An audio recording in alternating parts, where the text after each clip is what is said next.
नमस्कार, मैं मीरा देवी फिर से हाजिर हूँ राजनीति के उस पहलू को लेकर जिसे देखकर आंखें भर जाती हैं और जुबान से सवाल निकल पड़ते हैं। 22 अप्रैल 2025 को जम्मू कश्मीर के पहलगाम में हुआ आतंकी हमला तो एक राष्ट्रीय दुख था, लेकिन उसके बाद जो शुरू हुआ वो सिर्फ चिंता ही नहीं, शर्म की बात है। इंडिया हेट लैब अमेरिका की एक गैर लाभकारी संस्था है। उसकी रिपोर्ट कहती है कि इस हमले के बाद देश भर में 14 दिन के भीतर 64 मंचों से मुसलमानों को गालियां दी गईं। अकेले महाराष्ट्र में 17 कार्यक्रम हुए। ये कोई सड़क छाप भाषण नहीं थे, बाकायदा माइक, मंच, बैनर और कैमरे की रोशनी में बोले गए जहर थे। बोलने वाले थे विश्व हिंदू परिषद, बजरंग दल, हिंदू रक्षा दल जैसे संगठन। शब्दों में सांप, कीड़ा, सुअर जैसे जहर। और फिर ये वीडियो यूट्यूब, फेसबुक, इंस्टाग्राम पर खूब वायरल हुए। कुछ घटनाओं का जिक्र आपके साथ जरूर करना चाहूँगी। 22 अप्रैल को छत्तीसगढ़ के कोड़ा गांव में पुष्पेंद्र कुलश्रेष्ठ ने सभा में कहा कि जिहादियों से बात मत करो, गोली मारो। और अपने शहर में ऐसा कोई भी पागल जिहादी हो उससे बातचीत नहीं करनी है। पागल कुत्ता मंत्रों से नहीं मानता है, पागल कुत्ते के सर में गोली मारी जाती है तभी मानता है। ये बाबा राष्ट्रवादी विचारक के रूप में अपने को प्रचार करते हैं। 23 अप्रैल को उत्तर प्रदेश के झांसी के समर्थनगर में साधु मधुरम शरण शिवा ने मुसलमानों के खिलाफ हिंसा और बहिष्कार की बात की। जब वो हिंदू देखकर गोली मार सकता है तो मैं मुसलमान देखकर उससे कोई व्यापार नहीं कर सकता। मैं मुसलमान देखकर कोई व्यवहार नहीं कर सकता। हिंदुओं जागो, बहिष्कार करो। नहीं लड़ सकते हो तो आर्थिक बहिष्कार तो कर सकते हो। आप सबसे निवेदन करता हूँ कि शस्त्र केवल तलवार, रिवॉल्वर, राइफल नहीं है।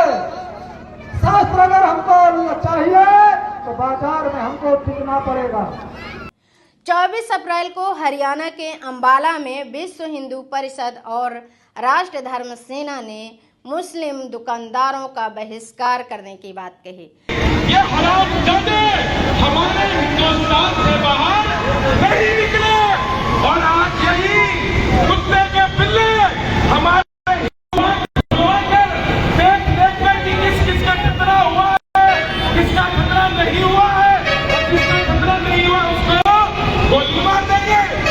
तो भाइयों, अगर ये धर्म पूछकर गोली मार सकते हैं तो क्या हम लोग धर्म पूछकर सामान नहीं खरीद सकते? 25 अप्रैल को बिहार के मधेपुरा में मोमबत्ती जुलूस में मुस्लिमों से सामान न खरीदने की अपील की गई। 5 मई को अमर उजाला ने छापा कि चित्रकूट जिले की सीतापुर चौकी क्षेत्र का गांव बिहारा के निबुहापुरवा मस्जिद में घुसकर हनुमान चालीसा पढ़ने की कोशिश हुई। वजह थी कि भीड़ का दावा था कि मुसलमानों ने पाकिस्तान जिंदाबाद के नारे लगाए थे। चाहे आरोप सही हो या गलत, नतीजा ये हुआ कि अब हर इलाका शक की नज़र से देखा जा रहा है। पता है आपको सबसे खतरनाक बात क्या है? इन घटनाओं में केवल संगठन ही नहीं, विधायक जैसे लोकल जनप्रतिनिधि भी शामिल हैं। और यह भी ध्यान देने वाली बात है कि ये घटनाएं उन्हीं राज्यों में ज़्यादा हैं जहां मौजूदा केंद्र सरकार की पकड़ सबसे ज़्यादा मजबूत है। तो क्या ये संयोग है या एक रणनीति? क्या सत्ता की चुप्पी इत्तेफाक है या मौन समर्थन?